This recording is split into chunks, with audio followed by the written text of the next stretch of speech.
Kia ora, it's Carolyn Young here today from Retail NZ. Look, we know that global tensions have been pushing fuel back into the headlines this last sort of 10 days, and we're lucky today to be joined by Simon Parham from Waitomo to unpack what the conflict in the Middle East actually means for fuel supply and prices here in Aotearoa.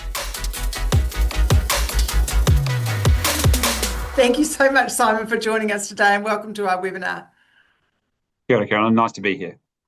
Look, what does the conflict in the Middle East actually mean for fuel prices and availability of fuel here in New Zealand over the next few months? If I unpack it, first of all, I think we've been pretty consistent in saying that at the moment it's not a supply issue. We've got about 25 days in country and another 25 days on the water. So the supply is coming to country, but what we've got is a price issue. And that's because the geopolitical risk has been priced in. And because of the Strait of Hormuz that's closed and all the product that's going through it, the Singapore Platts market has priced that risk in, and it's jumped from circa $100 a barrel US to close to 190 over the past 2 weeks. So in my 25 years in this business, that's the shortest, sharpest jump I've ever seen. So what it means is, unfortunately, higher fuel prices for us at the pump. And the thing that's undetermined is how long this conflict's going to last, right? And so none of us know whether or not this is going to be resolved in the next week or in the next couple of months. If this is a short, sharp thing and say it's all done and dusted in the next week or two, would we see sort of the fuel prices and supplies just, drop back to normal levels in a shortish period of time? Yeah, I believe so. I think we firmly believe that as soon as the Strait of Hormuz opens, we should see that the price come off or that risk come off. There will still be some there while I guess tensions simmer, but as soon as that strait opens and then the geopolitical risk is priced out of the market, we'll start to see those prices come down and start to see it quite quickly. And I guess at the moment, I'm just hoping I'm looking to flatten out because they've just been escalating. So staying still is good news in my book because I don't want them to go too much higher because high fuel prices aren't good for anyone.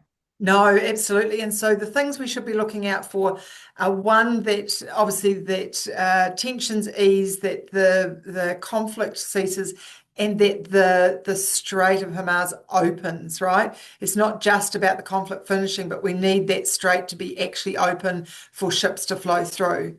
Correct, and I think that's the game changer.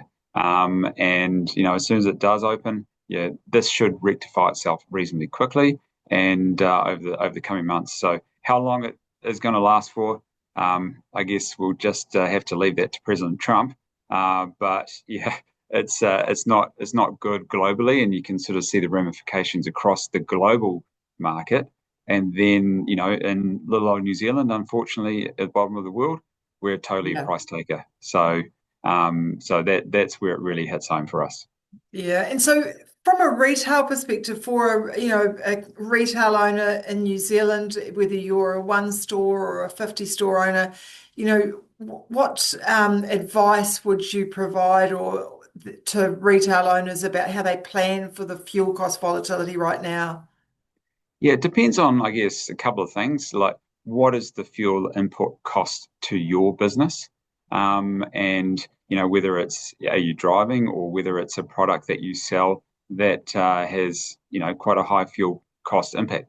What we will see is obviously that prices will increase definitely in the short term, and we're seeing that today across both commercial and retail markets.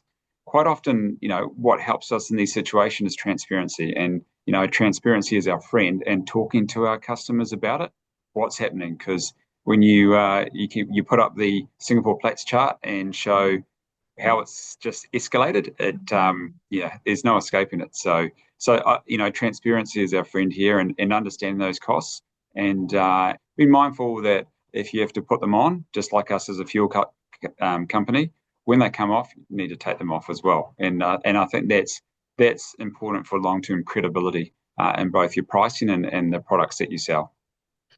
Absolutely. It's a really great advice. Look, for more information, if you go to the Waitomo LinkedIn page, I know that Simon has been doing some regular updates on that page and can keep you up to speed with changes as they occur.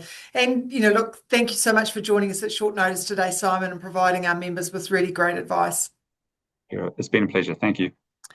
Look, don't forget, we do these regular updates on a weekly basis. Join us and subscribe to more for short, actionable insights to ensure that your business can go from strength to strength.